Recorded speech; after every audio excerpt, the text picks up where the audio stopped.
Салам достор, кандайсыңар? Силер менен бүгүн химия предметинин 4 сабагын баштамакчыбыз. Силер менен мен Альбина Замирбекова, химия сабагынын автору. Анда эмесе сабакка кош келипсиңер. Сабакты баштайлы. Бүгүн көтө турган темабыз химиялык реакциялар жана ошол реакциялардын бөлүнүшү. Сабактан эмнени үйрөнөбүз? Химиялык реакциянын классификациясын үйрөнөт экенбиз. Канчага бөлүнөт, эмне үчүн колдонулат, анан кантип колдонулат дегендерди өтөбүз. Биринчи реакция бул синтез реакциясы. Синтез реакциясы бул синтездөө реакциясы эки же андан көп заттар реакцияга кирип, бир продуктту пайда кылат дейт. Эки элемент реакцияга киргенде, реакция ар дайым синтез реакциясы болуп саналат. Мисалы үчүн бул жерде карап кетели. Натрий менен хлор газы биригип атат. Хлор газы бириккенде натрий хлор эле чыгып атат. Мынакей бул жерде карайлы. Хлордон деген эки эме бар болчу. Эки атом бар экен. Хлор газ болгондуктан эки газ түрүн негизи хлор, бром, же болбосо йод дегендер баардыгы газ түрүндө жүргөндүктөн булар экөө болуп жүрүшөт да. Бул жерде болсо эки атомду болуп, бул жерден эки натрий талап кылынат. Ошо бул жерге деген натрий бир хлорду алды, экинчи натрий да бир хлорду алды. Жыйынтыкта бизге эки натрий хлор деген жыйынтыкты берди. То есть бул жерде A менен B, то есть натрий менен хлор биригип, бир эки натрий хлорду пайда кылды. Мисалы үчүн бул жерде сүрөттү деле карай кетели. Реакция жүргүзүп атканда бул жерде натрий бар. Ошол болсо ногу болсо хлор да. Бул бокалдын ичиндеги хлор бар экен. Натрийди салганда, мынакей реакцияны көрүп атасыңар. Бияктан бул чыгып, ушинтип эң артынан натрий хлор деген өзүнчө бир натрий хлор өзү туз да, биз жеп жаткан туз, ушинтип пайда болот экен. Синтез реакциясы эки кошулмадагы реакцияга кирип, синтез реакциясында да бир кошулманы пайда кылат дейт. Биз болсо жалаң натрийди, анан хлорду кылбадыкпы жана? Бул жерде деген кальций оксидти жана көмүр кычкыл газын, карбон диоксид, башкача айтканда углекислый газды дагы реакцияга киргизип атабыз да. Экөөнү киргизгенде кальций карбонат. То есть бул жерде эки молекула реакцияга кирип, бир молекуланы пайда кылды. Булар дагы синтез реакциясы деп аталат экен. Бардык синтез реакциясынын төмөндөгү жалпы теңдеме боюнча жүрөт дейт. А менен Б кошулат дагы АБ пайда болот экен. Мисалы үчүн мына жерде көрүп атабыз. А менен Б кошулду, и бул жерде АБ пайда болду. Бир кальций, бир С, Одон 3 экен. Бул жакта да кошсоңор Одон 3 чыгат экен. Реакция теңделген. Экинчи реакциябыз бул бөлүнүү реакциясы. Бөлүнүү реакциясын башкача ажыроо реакциясы деп да аташат. Ажыроо деп өзү айтып аткандыгындай эле бул жерде реакциялар ажырайт. Көрүп кетели. Бөлүнүү реакциясы деп бир кошулманын эки же андан көп элементтерге же жаңы кошулмаларга бөлүнүп кетишин айтабыз дейт. Мисалы үчүн бул жерде эме болуп атат, суу болуп атат. Сууну бөлүп жиберсе, H газына жана O газына бөлүнүп кетти. Бул жерде реакция теңделген. Эки суу деди дагы бул жерде эки O бар. Эки O, бул жерде бир O болчу. Ошон үчүн бул алдына экини койду теңдеш үчүн. Бул жерде экини койсо, H'тан бул жерде 4 болуп калды. Ошон үчүн бул жерге дагы экини койду дагы H менен теңдеп коюшту ушинтип. Мисалы үчүн ошондой эле дагы бир мисал. Натрий нитритти эме кылган экен, ажыраткан экен. Ажыратканын натрий чыгытты дагы нитрит өзү чыкты. Найтроген газы өзүнчө чыккан азот газы. Бул жерде өзүнчө чыкканда 2 натрий газы чыккандыктан, бирок бул жерде азот газы чыккандыктан, бул жерде 3 азот болуп аткандыгынан бул жерге 3тү жаздык да. Ошо менен бул жакта 6 азот болуп калды. 6 азот, бул жерге 6 кылыш үчүн бул жерде коэффициент кылып натрийдин астына 2ни жаздык. Бул жерде 2 натрий болсо, демек бул жакка да 2ни жазышыбыз керек болот экен. Бөлүнүү реакциясы. Реакцияларды ажыратуу үчүн көбүнчө жылуулук, жарык же электр сыяктуу бир энергия булагы талап кылынат экен. Бөлүнүү реакциясы төмөнгүдөй жалпы теңдеме менен жүрөт. АБ бөлүнгөн А кошулган Б. Синтез реакциясынын тескериси. Синтезде А кошулган Б бириге отуруп АБны пайда кылса, бул жерде болсо АБ ажырап отуруп А жана Бга бөлүнүп кетет экен. Кийинкиси үчүнчү реакциябыз бул сүрүп чыгаруу реакциясы. Сүрүп чыгарат дегенде бир нерсени алып сүрүп чыгарат дегенди түшүнүп атабыз. Сүрүп чыгаруу реакциясында бир элемент кошулмада экинчисин жылдырат дейт. Мисал үчүн карайлы. Бул жерде цинк менен купрум хлорид, экинчи хлориди реакцияга кирген экен. Бул жерде цинк болсо купрумдан тартып алды, себеби дегенде цинктин реактивдүүлүгү купрумга караганда жогорураак. Ошон үчүн цинк болсо хлорду өзүнө тартып алды. Купрумду болсо эң артында бөлүп чыгарып койду да. Мисалы үчүн бул жерде ошонун реакциясын көрсөтөт. Цинкти митип туруп, цинкти пластинка катары алып туруп бир эмеге салган экен, бир бокалдагы идишке купрум хлориддеги камтыган. Ошол жерге салса, бул жердегилердин баардыгы бул жерге жалаң цинк жабышып туруп, цинктин баардыгы реакциянын ичине кетип, бул жерге жалаң купрумдун баары жабышып калган болот да ошондо. Сүрүп чыгаруу реакциясынын негизги металл башка металдын ордуна же галоген башка галогендин ордун басат дейт. Сүрүп чыгаруу реакциясы төмөндөгү теңдемеге таандык дейт. Бул жерде карайлы. Негизги металл башка металдын ордуна же галоген башка галогендин ордуна басат. Мисалы үчүн бул жерде цинк хлорду купрумдан тартып алды. Ошондой эле бул жерде эгер фтор болгондо, фтор болсо өзүнө эмени тартып алмак да, купрумду тартып алмак. Себеби дегенде фтордун реактивдүүлүгү хлорго караганда жогорураак болгон үчүн кимисинки жогорураак болсо ошолор тартып алат. Эгер жогорураак болбой кала турган болсо анда реакцияга кирбей калат да. Мына ошону ушул жерден айтып аткан болот. Сүрүп чыгаруу реакциясына төмөндөгү таандык дейт. Бул жерде мынакей көрүп тургандай эле А Бсы менен реакцияга кирип, А болсо Сны өзүнө тартып алды дагы, Бны сүрүп чыгарып койду. Кийинкиси орун алмашуу реакциясы. Орун алмашуу деп айтылат. Орун алмашуу реакциясы эки кошулманын ортосунда иондор алмашканда пайда болот дейт. Мисал үчүн карайлы. Күмүштүн нитраты ага натрийдин хлорун кошкон экен. Бул жерде эми карайлы. Күмүш болсо нитраттын башкага берет дагы, то есть натрийге берет дагы, өзү болсо хлорду алып алат экен. Натрий болсо хлорун бергени менен бул жактан эменин күмүштүн өзүнүн нитратын алып алат экен. Анан кийин анын жыйынтыгы бизге күмүш хлорду жана натрий нитратты берет экен. Орун алмашуу реакциясынын натыйжасында ар дайым чөкмө, суу же газ бөлүнүп чыгат дейт. Орун алмашуу реакциясына төмөндөгү теңдеме таандык. Мынакей АБ плюс СД деп атат. Мындан чыккан заттар АД, А менен Д болот дагы, Б менен С чыгып калат экен. Кийинкиси нейтрализация реакциясы.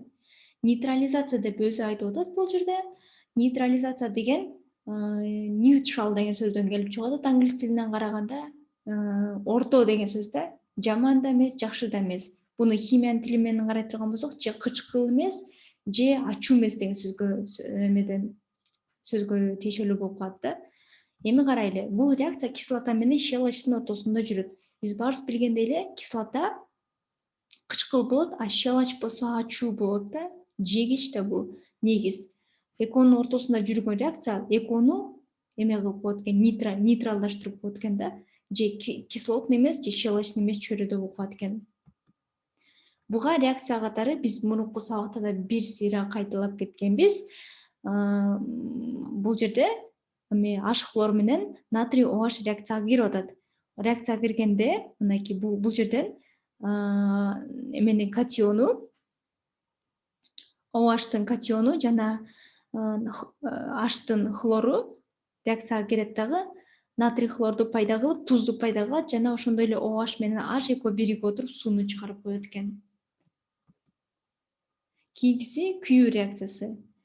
Күйүү реакциясы негизи ар кандай күйүүнүн реакциянын түрлөрү бар. Бизде турган бул органикалык заттардын күйүүсү болуп саналат. Кандайдыр бир органикалык заттын күйүүсүнүн натыйжасында СО2 газы жана H2O бөлүнүп чыгат. Мисалы үчүн бул жерден карап кетели. Бул органикалык зат. Органикалык затты мен биринчи сабакта бир сыйра айта кеткем. Органикалык зат бул көмүртек жана суутек камтыган заттар деп. Көмүртек жана суутек камтыган заттарды күйгүзгөндө демек эме көмүр кычкыл газы жана сууну чыгарат экен ар дайым. Любой органикалык затты күйгүзсөңөр көмүр кычкыл газы жана суу чыгат экен. Мисалы үчүн бул жөн эле метан болсун, же болбосо метан болсун, метан болсун, же болбосо алкен болсун, же алкин болсун, же болбосо вообще эле алкоголь, башкача айтканда спирт деп атайсыңарбы, кыргызча спирт деп коюшат да. Вот спирт менен реакцияга киреби, баары бир аны күйгүзсөңөр СО газы менен H2O'ну алат экенсиңер. Реакциянын түрлөрүн жалпылай кетели бул жерде. Биринчи өткөнүбүз синтездөө болчу, экинчибиз бөлүнүү, үчүнчүсү сүрүп чыгаруу, төртүнчүсү орун алмашуу, бешинчиси нейтрализация, алтынчысы күйүү. Негизи international system деп коет. Мен биринчи сабакта айтып кеткендей, эл аралык системада ошо реакциянын 6 түрү гана өтүлөт экен. Реакциянын 6 түрү, а бизде деген мектептеги китептерде реакциянын 6 түрү эмес, 4 түрү жүрөт. Негизи ичине кире турган болсок, реакциянын ушундай 6 түрү бар экен. Өзүңдү текшер дейт. Азыр бул жерде мындай кылып текшерелик.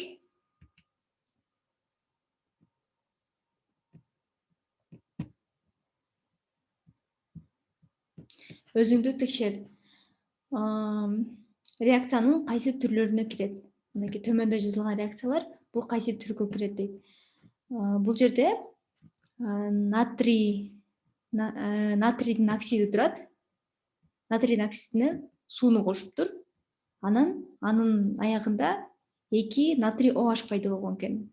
Натрий OH болуп аткандыгы үчүн бул жер 2 нерсе бирикти, А менен Б бирикти, анан С чыкты. Демек бул синтездөө реакциясы болот экен. Ал эми кийинки реакцияны карай турган болсок, барий нитрат менен калий сульфат эко реакцияга кирип, барий сульфат менен калий нитратты пайдаланган экен. Бул болсо кандай реакцияда өтүп? Мисалы үчүн барий болсо реакцияга киргенде калийдин сульфатын өзүнө алып алды. А калий болсо эменин барийдин нитратын өзүнө тартып алды. Демек бул реакция орун алмашуу деп аталат экен. Экөө катиондор менен орун алмаша алышты. Кийинкиси мынакей алюминий болуп атат. Алюминий менен феррум оксид эко реакцияга кирип атат да. Реакцияга киргенде феррумдан алюминий О'ну тартып алды. Анын аягында алюминий О пайда болду дагы феррумду бөлүп чыгарып койду. Бөлүп чыгарып койсо бул сүрүп чыгаруу реакциясы деп атат турабы? Себеби дегенде бул жерде алюминий феррум оксид менен реакцияга киргенде алюминий О'ну тартып алды дагы феррумду бөлүп чыгарып койду. Демек бул сүрүп чыгаруу реакциясы деп аталат экен. Бул жерде перекись водорода деп коет. Суунун перекиси, ошо суунун перекиси реакцияга киргенде, то есть бөлүнгөндө суу жана О пайда болду. Демек бул бөлүнүү реакциясы болот экен. Кийинкисин карайлы. Катуу кальций хлор газы менен реакцияга киргенде кальций хлорид пайда болду. Буну элестете турган болсок, катуу кальций плюс хлор газ барабар кальций хлорид пайда болгон экен. Демек бул А плюс Б барабар С пайда болуп калыптыр да. Демек бул кандай реакциянын түрүнө кирип калат? Ооба, бул синтездөө реакциянын түрүнө кирип калат экен. Кийинки задание бул жерде айтылат. Реакциянын уландысын жазып, аны теңдегиле дейт. Мынакей бул жерде А бар экен, анан Б бар экен. А менен Б эко биригип отуруп Сны чыгарат синтездөөдө. Бул жерде синтездөө чыгыш керек. Демек бул жерде кандай болуп калат? Күмүш бром эле болуп калат да. Күмүштүн эмеси алдына теңдеш үчүн бул жерде 2 бром болуп аткандыгы үчүн бул жерде бромдон бирөө эле болуп калды. Демек, бунун астына экини коебуз. Экини койсок, бул жерде күмүштөн экөө пайда болуп калды. Демек, күмүштүн алдына дагы экини коет экенбиз. Бул деле точно ошондой эле биринчисиникине окшош синтездөө реакциясы экен. Себеби дегенде А менен Бны бериптир, бизге Сны чыгарып алды болот. Магнийдин 2 заряды бар, башкача айтканда 2 валенттүү. Ошон үчүн хлор И плюс 2 болот экен да бул жерден. Демек, бул жактан эле көчүрүп жазып коеюн мен. Мынакей. Магний, хлор. Бул жерде теңдештин эч кандай кереги жок. Себеби бул жерде 2 хлор бар, бул жерде да 2 хлор, 1 магний бар жана 1 магний бар экен. Кийинки реакция бул бизге жөн эле Аны жазып коюптур да. И бул жерге биз жазышыбыз керек экен. Аны жөн эле аны эле жазып койсо, демек бул эме кылгыла деген сөз да, ажыраткыла деген сөз. Демек, бул бөлүнүү реакциясы экен. Бөлүнүү реакциясынын аягында эмне чыгат? Алюминий плюс О чыгып калат да. О өзү жалгыз чыкпайт. О всегда чыкканда O2 болуп чыгат да. Мынакей O2 болуп чыгат. Эгер О бул жерде 3 экен да, 3 эмеси бар экен, атому бар экен. Бул жерде 2 болуп калат. Ошон үчүн бул жерге 3тү коебуз дагы. Бунун астына дагы 2ни коебуз. Ошондо О'лорубуз биздики 6О, бул жерде да 6О болду, бул жерде алюминийден 4 болуп калды. Демек, алюминийдин астына 4 жазат экенбиз. Кийинкиси суу экен. Сууну ажыраткыла дептир. Сууну ажыратсак, албетте биздики суу 2 заттан, 2 элементтен турат.